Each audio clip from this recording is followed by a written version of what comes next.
Welcome back to Bash Bros and episode 21 of Notorious Pro Wrestling.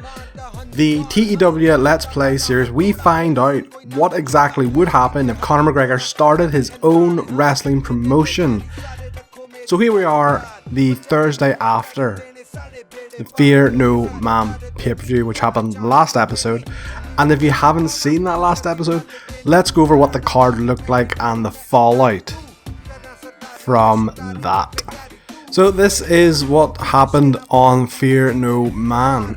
We continued the women's tournament with Killer Kelly versus Riho after, unfortunately, Tessa Blanchard got double booked and we were unable to do the intended match with her and Viper.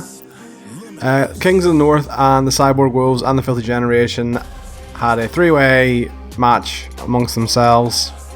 Dynasty continued to show that they are an established tag team with the return of Grado, which will continue that storyline.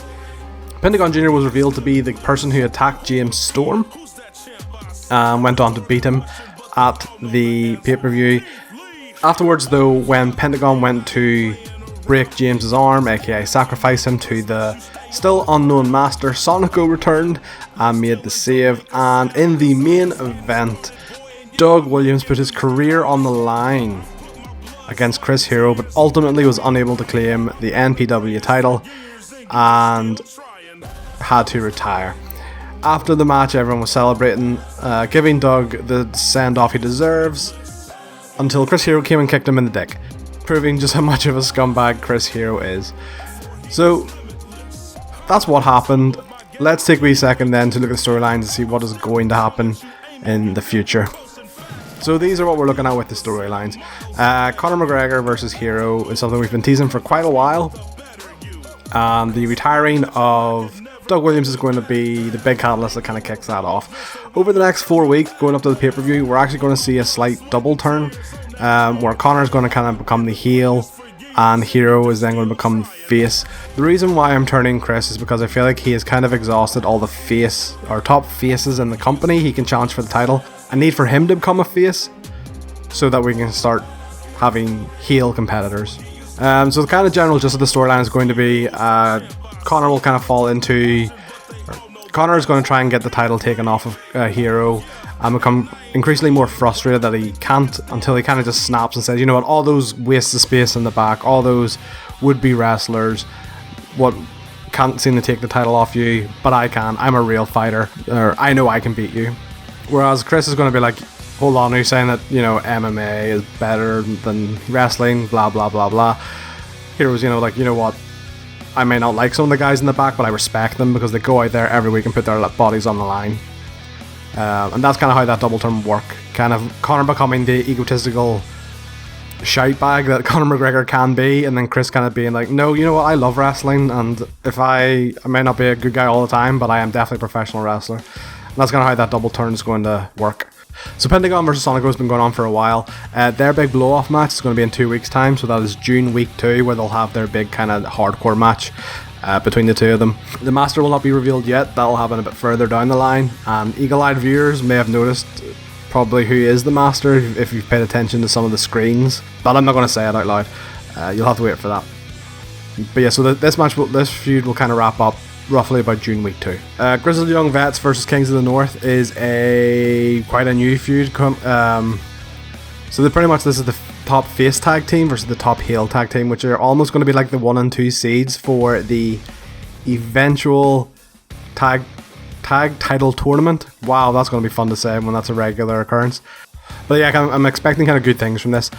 This might not necessarily be the final of the tag title tournament, but this will definitely be two of the favourite teams going into it. So you can see a couple of supporting teams in this, such as the Cyborg Wolves and the Mighty Don't Kneel. So they'll play a part in that too.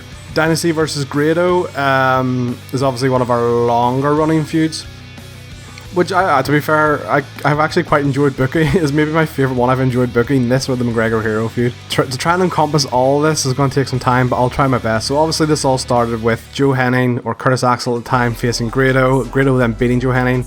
Davey Boy Smith, pretty much telling Joe Henning, you are wrestling royalty, how can you lose to a joke like that? Those two combined forces and ended up taking Grado out of action for about a month. Davey Boy Smith and Joe Henning then officially named themselves as Dynasty and are now going on as a tag team and have had some real success in doing so. At the Fear No Man pay-per-view then Grado returned, and this next month or so is going to be Grado recruiting people for his talent agency and him being their manager, with the first official team of the talent agency performing at the next pay-per-view. I think the funniest thing about this being my favourite feud I've been booked is that the idea of Grado being a manager was recommended by one of the guys in the comments. The next kind of recommended storyline is going to be the Doug Williams, Easton Reese romance/bromance storyline, which will happen. That will start up after the next pay-per-view, because Doug Williams will be featured at the next pay-per-view, not in a wrestling capacity, but he will be featured there. But yeah, so look forward to that one. I still have no idea how I'm going to book that, but I will. Rich Swann versus Ace Austin versus Stevie Boy is also a new feud. This is actually going to be a long running feud, but not with just these three people. So my plan for this one is actually Rich Swann will be teaming up with Jody Fleisch for a wee bit, but not as a permanent unit, just as an individuals unit. I think they will gel together very well. They have very similar styles, a mix of strikes and high flying, which is why I needed two heels for those guys to face off against. Kind of once Rich Swann and Jody Fleisch are established a bit more as a tag team, again, not a permanent one, but once they kind of have that alliance, that will then spin off into another feud, which will involve them going against another tag team. And finally then we have the women's tournament. Not an awful lot to say about that. We are into the quarterfinals as it stands, and by the next pay-per-view, which is Keep Her Lit, we will have our finals. So the finals will be happening at Keep Her Lit. So that is the plans for the storylines going forward for this month. The only thing left to do is book the show. So we'll get right into it now. And we are back, coming at you from Voodoo in Belfast. It is Thursday Night Wanted. Not too much to talk about in this setup. Everything's accounted for. Had to put the missed Tessa Blanchard versus Viper match. It was missed from the pay-per-view due to the double booking. It is on this card. Had to put it on the pre-show due to time restraints and due to the fact we need 80% matches. But overall I think this will be okay. I don't think it'll be stellar, but it should be okay. So let's start the show. So in a pre-show match that had great heat and good wrestling, Viper defeated Tessa Blanchard in 15-10 with the Michinoku Buster, or Driver. 45 rated match, Tessa had a 50 and Viper had a 41. Would have liked to see a bit more from Viper, but Tessa was fantastic, really good. In fact, that's over 50 is about what I would consider main event caliber, so Tessa really showing she is still one of the best female wrestlers that we have. Shame her attitude sucks. But yeah, so Viper is going then on to the semi-finals.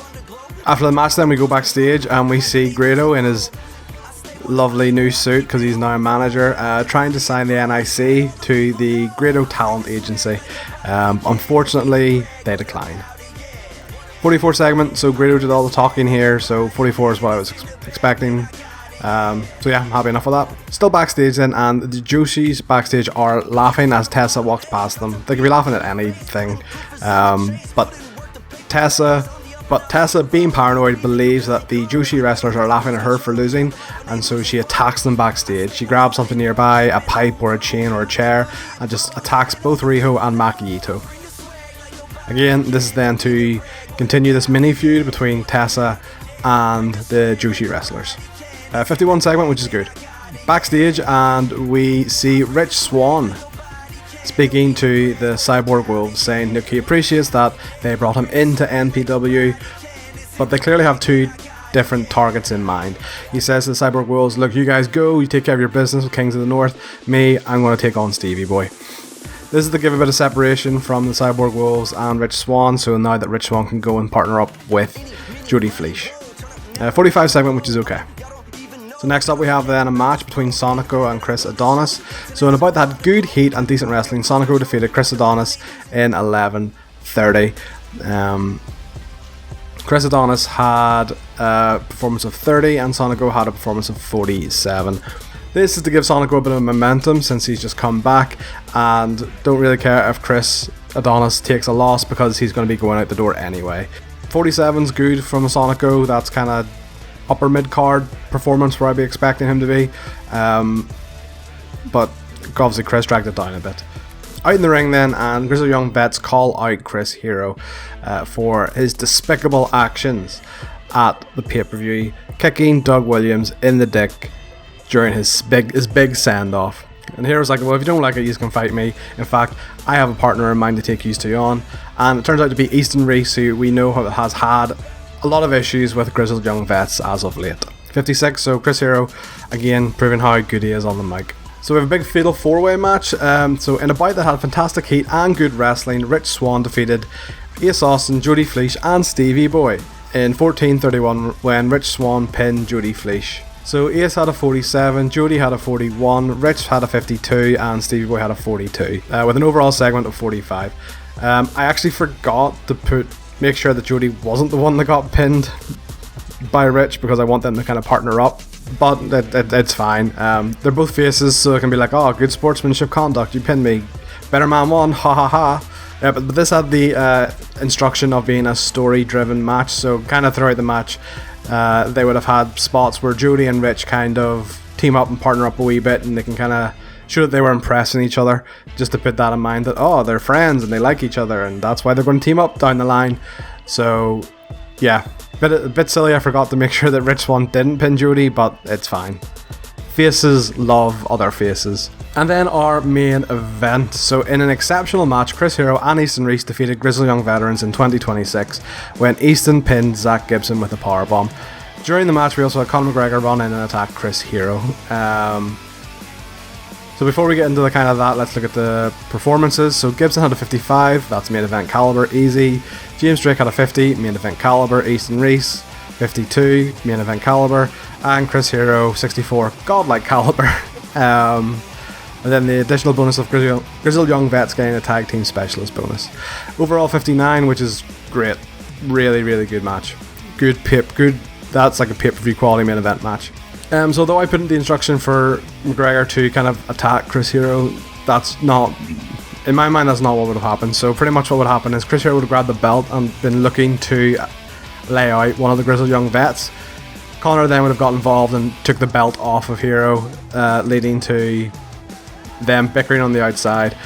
But I wanted Easton Reese to get the win to, one, continue his momentum, because obviously he's going to be a big player going forward. This to me is the kind of the blow-off feud for the Easton Reese Grizzled Young Vets feud. I didn't really, that was kind of a tie-over feud to kind of give these three very talented wrestlers something to do. So yeah, that's just in my mind, this is the blow-off match for these three guys, with Chris Hero just being there as a side piece, I suppose. This is kind of the start of the fact that Chris Hero and Conor McGregor are getting physical with each other now. Up until this point, it's been verbal jabs and taunting, and Chris kind of making Conor McGregor raise his hand. But now they're actually starting to get physical. You can see that gradual build-up of just them getting to this point where they're going to knock the fucking shite out of each other going forward. And that's the show. So we got a 57, which is okay. We didn't get any boosts in popularity, which is a bit disappointing, but we didn't really do a Conor McGregor promo bit to get that extra boost. So 57 I'll take. So no real news then coming out of the tapings to talk about. We'll just do a quick update then of where the women's tournament is currently sitting. So we only have one quarterfinal match left, which is Maiko Satomura versus Tennille Dashwood. And we also have the first of our semi-final matches decided, which is Killer Kelly versus Viper. So that tournament is well on its way to being wrapped up come the Keeper Lit pay-per-view. We are wrapped up for another week. Thank you as always for watching, and if you have enjoyed it, do consider subscribing and do please hit the like button.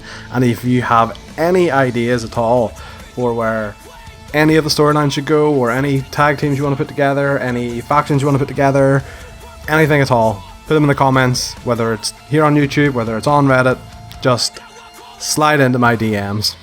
But yeah, seriously, thank you for watching again, and I will see you next time on Bash Bros.